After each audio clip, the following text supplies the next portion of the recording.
Welcome to the classroom students. आज हम 6 class की मैथमेटिक्स के सब डोमेन नंबर 6 यानी चैप्टर नंबर 6 अलजेब्रिक एक्सप्रेशन के फर्स्ट एक्सरसाइज यानी एक्सरसाइज 6.1 को स्टार्ट करेंगे। एक्सरसाइज 6.1 में हमारे पास फर्स्ट क्वेश्चन है और इसकी स्टेटमेंट है, for each of the following sequence state a rule and find the next two terms. यानी हमें कहा जा रहा है कि नीचे हमने आपको एक सीक्वेंस यानी एक पैटर्न दिया है, इसका आपने रूल बताना है कि ये किस रूल के तहत हमने ये पैटर्न और इसी ये सीक्वेंस बनाया है, और इसके नेक्स्ट टू टर्म्स यानी आगे दो जो डिजिट्स हैं, जो फिगर्स हैं, वो भी आपने इसके लिखने हैं। तो इसमें हमें फर्स्ट पार्ट दिया गया है। फर्स्ट पार्ट में आप देख सकते हैं कि हमें एक सीक्वेंस दिए गए हैं 9, 13, 17 और आगे भी ये कंटिन्यू है। तो इसके हमने नेक्स्ट टू टर्म भी लिखना है, उसका रूल भी लिखना है कि 9 से 13 कैसे बना, 13 से 17 कैसे आया, ये हमने बताना है रूल में। तो सबसे पहले यहाँ पर लिख लेते हैं सॉल्यूशन। सॉल्यूशन लिखने के बाद हम सीक्वेंस को एक मरतबा सेम एज इट इज लिख लेते हैं, 9, 13, 17 और आगे भी ये कंटिन्यू है। स्टूडेंट्स, जैसा कि आप देख सकते हैं कि इसमें जो हमें फर्स्ट टर्म दिया गया है वो है 9, तो हम 9 को लिखेंगे। अब 9 से ये 13 कैसे बना, तो अगर हमें पता है कि अगर 9 में हम 4 को प्लस कर दें, 9 में 4 को प्लस किया तो आंसर आ गया 13। इसी तरह अगर 13 में हम 4 को प्लस कर दें तो ये हमारे पास आ जाएगा 17, और इसी 17 में अगर हम अगेन प्लस कर दें 4 को तो ये हमारे पास आ जाएगा 21, और इस 21 में हम 4 को प्लस कर दें अगेन से तो ये हमारे पास हो जाएगा 25। तो ये इसका रूल हमें पता चल गया है कि अगर हम हर एक टर्म के साथ 4 को प्लस करते जाएं तो हमारे पास नेक्स्ट टर्म आता जाएगा, ये इसका रूल है। तो यहाँ पर हम इसका रूल लिखेंगे। तो हमने रूल को यहाँ पर लिख दिया कि ऐड 4 इन ईच टर्म, यानी हमने हर एक टर्म के साथ 4 को प्लस किया to get the next term in the sequence, इस सीक्वेंस के अगले टू टर्म्स को हासिल करने के लिए। तो जैसे कि हमने यहाँ पर 17 में 4 को प्लस किया तो हमारे पास आंसर आया 21। तो यहाँ पर हम लिखेंगे so the next two terms are, यानी जो नेक्स्ट हमारे पास टू टर्म्स है 17 से आगे वो हमारे पास कौन से हैं, एक है 21 और दूसरा है 25। तो यहाँ पर हम लिख देंगे 21 एंड 25, ये हमारे पास नेक्स्ट टू टर्म्स हैं। और जो रूल हमारे पास है वो ये हमारे पास है कि ये हमारे पास रूल है, हमने 4 को हर एक में प्लस किया है और यही हमारे पास आंसर है। इसी क्वेश्चन का सेकंड पार्ट हमें दिया गया है और इसमें भी हमारे पास एक सीक्वेंस है, सीक्वेंस भी आगे कंटिन्यू है, इसका हमने रूल भी फाइंड करना है और नेक्स्ट टू टर्म भी फाइंड करना है। तो सबसे पहले यहाँ पर सॉल्यूशन लिखा। सॉल्यूशन लिखने के बाद हम सीक्वेंस को एक मरतबा सेम एज इट इज लिख देंगे। सीक्वेंस आप देख सकते हैं कि ये बहुत ही ईजी सीक्वेंस है, यानी 277, 287 एंड 297, यानी हमें 277 दिया गया है। 277 में अगर हम प्लस कर दें 10 को तो ये हमारे पास हो जाता है 287। 287 में हम 10 को प्लस करेंगे तो ये हमारे पास हो जाएगा 297, और इसी तरह 297 में अगेन हम 10 को प्लस करेंगे तो ये हमारे पास हो जाएगा 307। 307 में अगेन हम 10 को प्लस करेंगे तो ये हमारे पास हो जाएगा 317। यानी हमें रूल पता चल गया है। क्या रूल है हमारे पास कि अगर हम हर एक टर्म पर 10 को प्लस करते जाएं तो ये हमारे पास नेक्स्ट टर्म आता जाएगा। तो यहाँ पर हम इसका रूल लिखेंगे। रूल इसका है कि ऐड 10 इन ईच टर्म, यानी हर एक टर्म में हमने 10 को ऐड करना है to get the next term in the sequence, इस सीक्वेंस के नेक्स्ट टर्म को हासिल करने के लिए। सो हम इसके नेक्स्ट टू टर्म्स भी लिखेंगे। तो यहाँ पर लिखेंगे तो the next two terms are, जो नेक्स्ट टू टर्म्स इसके हैं हमारे पास 297 के बाद हमने जब 10 को प्लस किया तो 307, और 307 के बाद है 317। तो इसके नेक्स्ट टू टर्म हम यहाँ पर लिख देंगे 307 एंड 317, ये दोनों इसके नेक्स्ट टू टर्म्स हैं और यही हमारे पास आंसर है। इसी क्वेश्चन के हमें थर्ड पार्ट दिए गए हैं और थर्ड पार्ट में भी हमारे पास एक सीक्वेंस है, इसे भी हमने इसके नेक्स्ट टू टर्म्स लिखने हैं और इसका जो है रूल है वो भी लिखना है। तो सबसे पहले हम सॉल्यूशन लिखेंगे। सॉल्यूशन लिखने के बाद हम इस सीक्वेंस को एक मरतबा सेम एज इट इज़ यहाँ पर लिख देंगे, यानी ये हमारे पास सीक्वेंस है, लास्ट में इसके है 35 और ये आगे कंटिन्यू है। तो अब हमने क्या करना है, इसे फाइंड करना है कि 14 से 21 कैसे बना। तो हमें पता है कि अगर हम 14 में 7 को प्लस कर दें तो ये हमारे पास हो जाता है 21, और अगर इसी 21 में 7 को प्लस कर दें हम तो ये हमारे पास हो जाएगा 28। 28 में अगेन 7 को प्लस करेंगे तो ये हमारे पास हो जाएगा 35। 35 में 7 को अगेन प्लस करेंगे तो ये हमारे पास हो जाएगा 42। 42 में अगेन 7 को प्लस करेंगे तो ये हमारे पास हो जाएगा 49। तो हमें रूल पता चल गया है कि हमने 7 को प्लस करते जाना है। तो यहाँ पर हम इसका रूल लिखेंगे। रूल हमारे पास है कि ऐड 7 इन ईच टर्म, यानी हमने हर टर्म में 7 को प्लस किया to get the next term in the sequence, अगले टर्म्स को हासिल करने के लिए। So so the next two terms are, यानी जो अगले दो टर्म्स हमारे पास बनेंगे वो हमारे पास कौन से बने हैं? 35 के बाद हमारे पास एक है 42 और 42 के बाद है 49। तो 42 एंड 49 ये हमारे पास नेक्स्ट टू टर्म्स है किस चीज़ के? इसी सीरीज़ के, यानी इसी सीक्वेंस के, और यही हमारे पास आंसर है। क्वेश्चन का नेक्स्ट एंड लास्ट पार्ट हमारे पास है पार्ट नंबर 4। इसमें भी हमें एक सीरीज दी गई है, इसके भी हमने नेक्स्ट टू टर्म्स फाइंड करने हैं और इसका रूल लिखना है कि इसका रूल क्या है। तो सबसे पहले इसको एक मरतबा सेम एज इट इज लिख देंगे इस सीक्वेंस को, -84 -82 -80 एंड सो ऑन। तो आप देख सकते हैं कि -84 से -82 कैसे बना। तो यहाँ पर हमारे पास है -84, इसमें अगर हम माइनस कर दें 2 को इसमें से माइनस किया तो 4 में से 2 गए तो आंसर आया 2, 8 में से 0 गए तो आंसर आया 8। माइनस माइनस बड़ी वैल्यू के साथ माइनस है तो इसके साथ भी माइनस का साइन आ जाएगा। इसी तरह 82 में से अगेन हम माइनस कर देंगे 2 को, तो 2 में से 2 गए तो आंसर 0, 8 में से 0 गए तो आंसर आया 8। बड़ी वैल्यू के साथ अगेन माइनस है तो यहाँ पर भी माइनस आएगा। इसी तरह नेक्स्ट इसमें से 2 को माइनस करेंगे तो हमारे पास आंसर आएगा 78, और बड़ी वैल्यू के साथ माइनस का साइन है तो इसके साथ भी माइनस का साइन आएगा। 78 में से अगेन 2 को माइनस करेंगे तो ये हमारे पास आएगा 76, बड़ी वैल्यू के साथ माइनस का साइन है तो इसके साथ भी माइनस का साइन आएगा। यानी हमें रूल पता चल गया है कि हमने 2 को हर एक टर्म में से माइनस करना है। तो यहाँ पर हम इस रूल को लिखेंगे। हमारे पास आ गया है कि सब्ट्रैक्ट 2 फ्रॉम ईच टर्म, यानी हर एक टर्म में से हमने 2 को सब्ट्रैक्ट करना है to get the next term, अगला टर्म हासिल करने के लिए।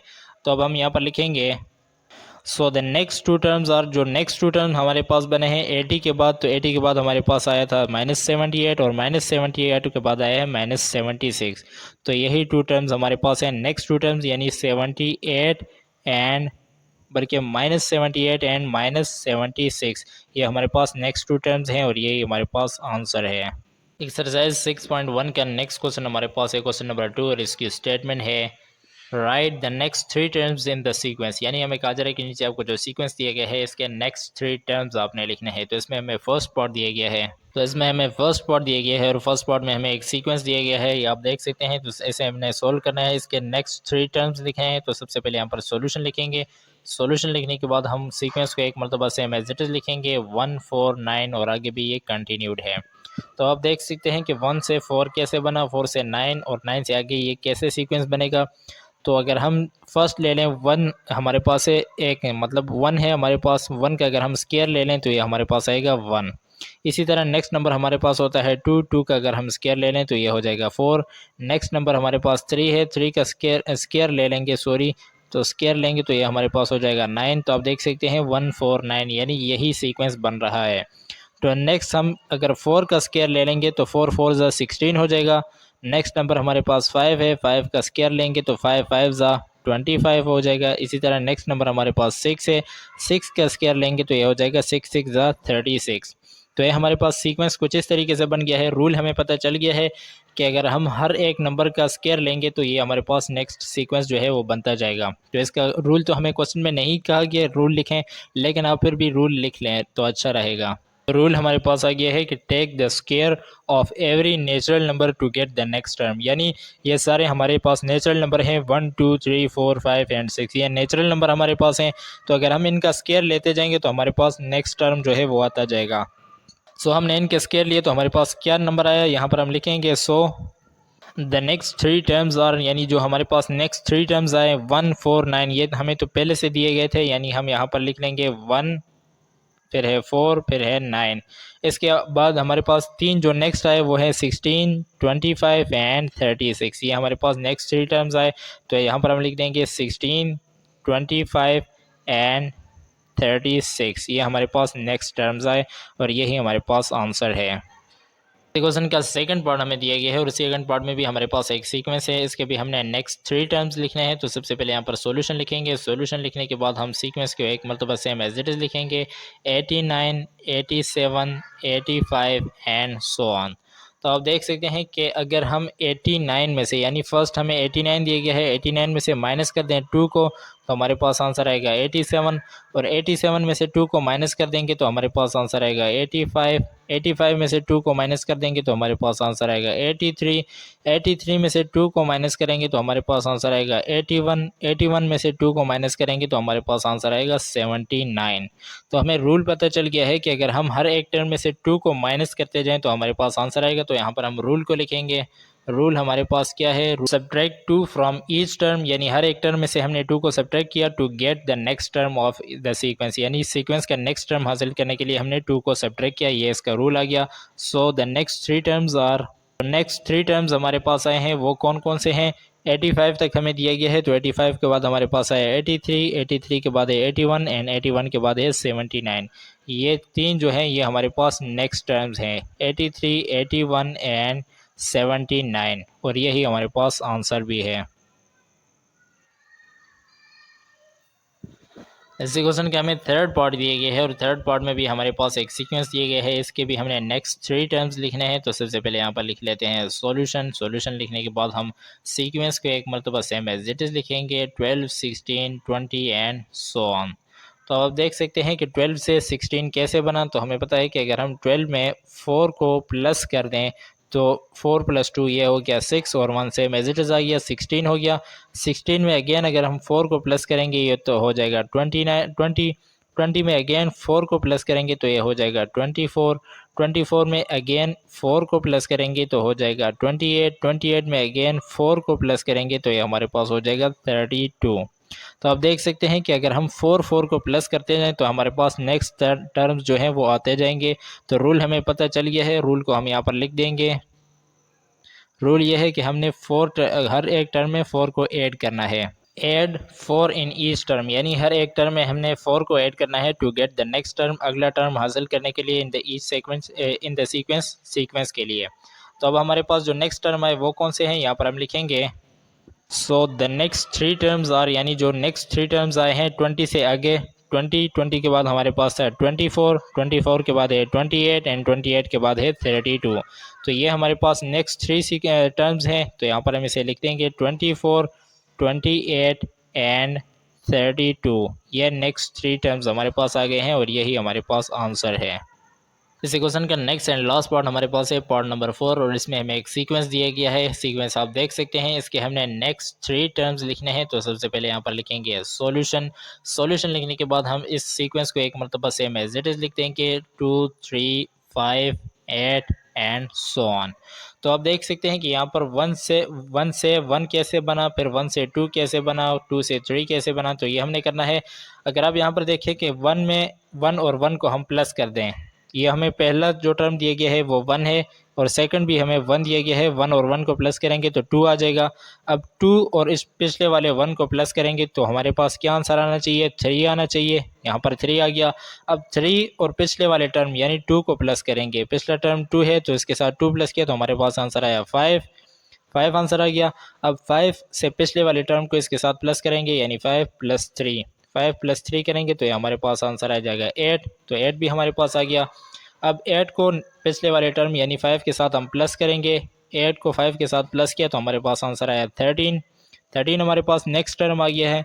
अब इसी 13 में हम नेक्स्ट टर्म यानी पिछला वाला टर्म हमारे पास 8 है, इसको प्लस करेंगे, 13 + 8 करेंगे तो हमारे पास आंसर आएगा 21। अब 21 में पिछला वाला टर्म यानी 13 है, पिछला टर्म 13 था तो 13 को हम प्लस करेंगे, 21 में 13 को प्लस करेंगे तो हमारे पास आंसर आएगा 34।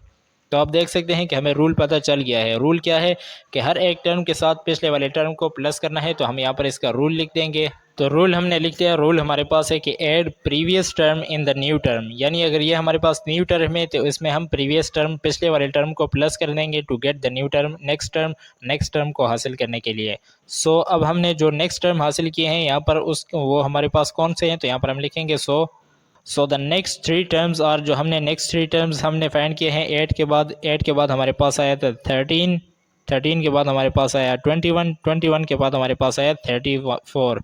तो ये हमारे पास नेक्स्ट 3 टर्म्स हैं, इन्हें यहाँ पर हम इसे नोट डाउन कर देंगे, 13, 21 एंड 34। ये हमारे पास नेक्स्ट 3 टर्म्स हैं और यही हमारे पास आंसर है।